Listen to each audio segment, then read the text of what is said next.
जय श्री कृष्णा, राधे राधे। जय राम जी की, जय श्याम जी की। आप सब कैसे हो? कल हनुमान जी का जन्म दिवस है। आप सबको याद है या नहीं है, पर याद ही होगा। तो हनुमान जी के जन्म दिवस पर मैं छोटा सा आपको उपाय बताऊंगी। तो ये उपाय बहुत ही अच्छा है, फ़ायदा करेगा और विश्वास करके करोगे तो हर चीज़ में आपको लाभ मिलेगा। तो ये उपाय इस तरीके से है, ये मतलब कि कोई भी परेशानी हो, जैसे कोई किसी से झगड़ा हो, किसी से कोई मतलब जैसे कोर्ट कचहरी का चक्कर हो, या फिर और कोई समस्या हो घर में, रोग बीमारी पीड़ा जो भी कुछ हो, वो सभी के लिए ही ये फायदा करेगा। तो आप विश्वास करके करना, असर ज़रूर होगा। आप पहले हनुमान जी को जल से आचमन करवाएं और फिर बाद में दीपक प्रज्वलित करें। दीपक में घी डालें, देसी घी का दीपक जलाएं और फिर बाद में आप हनुमान जी को फूल माला चढ़ाएं। फूल माला चढ़ाने के बाद धूप दीप जैसे भी आपकी इच्छा है, कपूर की बत्ती ज़रूर जलाना। कपूर की बत्ती नहीं आती, जो कपूर की टिकी आती है उसी को कपूर बत्ती बोलते हैं। तो कपूर की जो बत्ती से आरती करते हैं तो हनुमान जी बहुत प्रसन्न होते हैं। तो कपूर का भी दीपक चासना हनुमान जी के सामने। और आप या तो पूजा मंदिर में करें या फिर अपने घर में भी, अगर हनुमान जी की मूर्ति है आपके पास तो कर सकते हो, लेकिन मंदिर में ही पूजा बेस्ट रहेगी। और हनुमान जी की जो जन्म दिवस की जो पूजा है वो बहुत ही अच्छी है, घर परिवार में सबके लिए ही अच्छी रहती है। काम में, धंधे में, व्यापार में, जैसे भी मतलब किसी भी मनोकामना से आप करो, वैसे निस्वार्थ भाव से करोगे तो भी अच्छी रहेगी, और किसी कारणवश करते हो तो भी अच्छी रहती है। तो कारणवश वाले में तो अपना स्वार्थ हो जाता है, और वैसे निस्वार्थ करोगे तो बालाजी महाराज स्वयं ही आपकी जो समस्याएं हैं उनको सबको ठीक कर देंगे। तो आप मूर्ति अगर बड़ी हैं तो आप 11 पत्ते ले लीजिए पान के, और अगर मूर्ति उससे भी बड़ी है तो 21 पत्ते ले लीजिए। और मान लो जैसे छोटी मूर्ति है, छोटी बालाजी की है, तो आप 5 पत्ते भी ले सकते हो। जैसे कि 5 लो या 7 लो, 11 लो, 21 लो। इन पत्तों को आप ये जो पान का जो नाका आता है, बड़ा सारा नाकू जिसे बोलते हैं, डंठल, उसको तो आप काट दो आधा, और बाकी छोटा इतना सा बचे उनको रहने दो। फिर पान के पत्तों को मतलब आप सुई से भी सील सकते हो, ऐसे माला बना सकते हो। और अगर नहीं बना सकते तो आप वो जो नाकू आता है उसको आप नाड़ से बांध लें, ऐसे मतलब ऐसे गोलाई में बांध लें नाड़ से पत्तों को, कि पत्ते तो नीचे की तरफ रहें और ऐसे बंध जाए उनके, तो पत्ता ऐसे सेफ्टी से ऐसे मतलब गले में सेट हो जाए हनुमान जी के। तो उन पत्तों के ऊपर आप राम राम लिख दो चंदन से। तो केसर चंदन होना चाहिए, या फिर पीला चंदन होना चाहिए, या फिर तुलसी जी का बनाया हुआ चंदन होना चाहिए।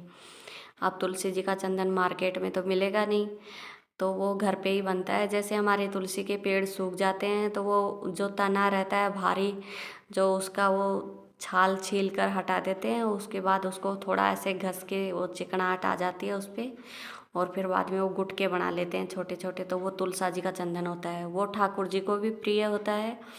और आप ये जो पान के ऊपर राम राम लिखेंगे उनको भी, हनुमान जी को भी प्रिय होता है।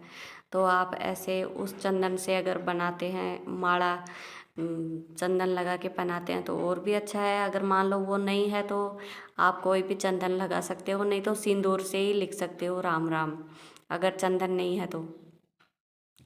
हाँ, और एक बात और ध्यान में रहे, हनुमान जी के चोड़ा भी चढ़ाएं इस दिन, और भोग प्रसाद लगाएं। भोग प्रसाद में इलायची का होना बहुत ज़रूरी है।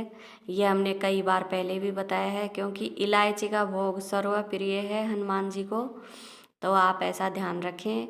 चूरमा बना लें या फिर बाद में लड्डू बना लें देसी घी के या बेसन के, जैसे भी आपकी जैसी भी सुविधा हो, आपके पास जैसा भी सामर्थ्य दिया है भगवान ने, उसी तरीके से आप पूजा करें। आप मिश्री पतासा जो भी, आप नारियल का भोग भी लगता है हनुमान जी को, तो नारियल का भी चिटक डाल लें ज़रूर। तो मिश्री, ड्राई फ्रूट, जैसे मतलब जैसी आपकी सामर्थ्य के अनुसार ही आप पूजा करें, किसी के बताने का कोई ये नहीं होता। लेकिन पान की माला बनाकर हनुमान जी को ज़रूर चढ़ाएं, ये बहुत ही अच्छी रहती है। हनुमान जी का ध्यान करते हैं तब राम जी का भी ध्यान करना चाहिए पहले, क्योंकि राम जी का ध्यान करते हैं तो हनुमान जी की पूजा संपूर्ण हो जाती है। क्योंकि राम जी को प्रिय हैं हनुमान जी, हनुमान जी को प्रिय हैं राम जी, तो इनमें इनकी पूजा का भी थोड़ा ध्यान लगाना चाहिए। और हर चीज़ को आप चावल से आसन दे सकते हो, फूलों से दे सकते हो। दीपक जलाएंगे तो उसके नीचे आप चावल डाल देते हो तो ठीक है, फूल भी रख देते हो तो ठीक है। ऐसे आप पूजा विधि आपको आती है। आप जनेऊ जोड़ा ज़रूर चढ़ाएं, पान सुपारी सब चीज़ लेकर के जाएं हनुमान जी के मंदिर में, और आप ऐसे विधि विधान से पूजा करें। और ये सरल तरीके की पूजा है, ज़्यादा भेदभाव नहीं है इसमें। और हनुमान चालीसा का पाठ ज़रूर करें, क्योंकि सुंदरकांड का पाठ तो जल्दी से कोई करे या ना करे, लेकिन हनुमान चालीसा का तो जल्दी से हो जाता है। और अगर आपके मतलब पॉसिबल है, आपके पास किताब है हनुमान चालीस सुंदरकांड की, तो आप सुंदरकांड भी कर सकते हो, लेकिन उसमें घंटे 2-2.5 के लगभग 3 घंटे के लगभग लगते हैं। जैसे कोई एक्सपीरियंस वाला हो तो वो तो 1-1.5 घंटे में कर लेगा, लेकिन जो कभी कभी करते हैं उनको टाइम ज़्यादा लगता है।